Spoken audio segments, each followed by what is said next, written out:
It's got a tough cami note to it, but mate, when you bury that welly, she's out of here. Bury the welly.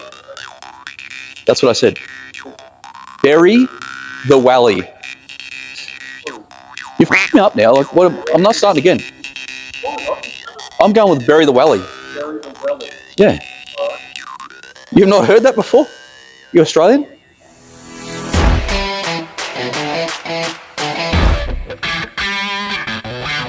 Okay, so what I have here to my right is Dale's VF SS wagon. It comes with a 6-litre auto and, hey, cool car, fitted with a W310 pack. Really nice exhaust system, air intake and tune. Be great to take the kids up into the bush, go to the shop, pick up some milk, drag strip if you really want, but I tell you what we're gonna do with this now is take it to the next level. And when I say the next level, I mean going from W310 to maybe 600. And it's going to involve the Hateful Eight package that we've done numerous times, mainly on LS3 cars. And typically this package will give you about 450 kilowatts at the wheels on our dyno, which is not that friendly. We're going to start with a Harrop 2650 supercharger, Higgins CNC ported cylinder heads, one of our Thunder camshafts. So the standard bottom end is still there, but everything above that is going to be changed. Now what we're going to do is do the baseline dyno run, see what the W310 makes, and then really get to pulling it apart and start putting the good bits into it. As always, the first port of call is our chassis dyno, where we will get a baseline power and torque figure while also checking the health of the engine.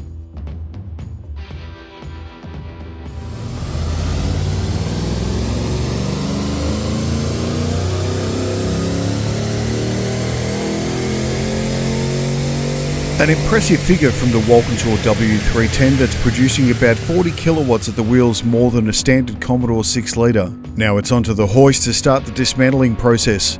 During this process we also note if there are any other items that need replacing due to wear and tear.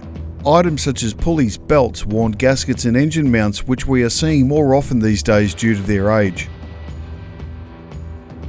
The heads will be sent to Higgins Race Developments for CNC porting. The ones in this package are not decked as we don't want too much compression in a boosted application. Next out is the old camshaft, which will be checked for excessive wear. With the heads back from Higgins, our HPF Thunder Cam is ready to go in along with a set of upgraded LS7 lifters.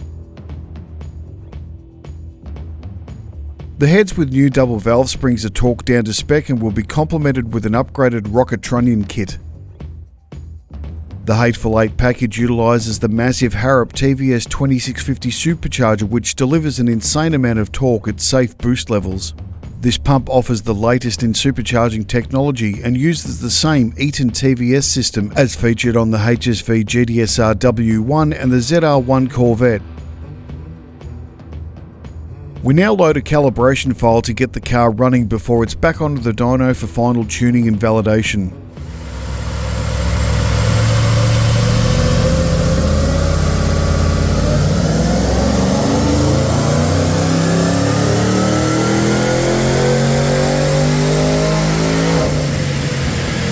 With an increase of power of over 100% and a literal doubling of torque with a nice lumpy cam idle, another HPF Hateful Eight is ready to hit the streets. But not before it gets HPF's seal of approval with an etched metal build plate denoting that this is not your average Commodore.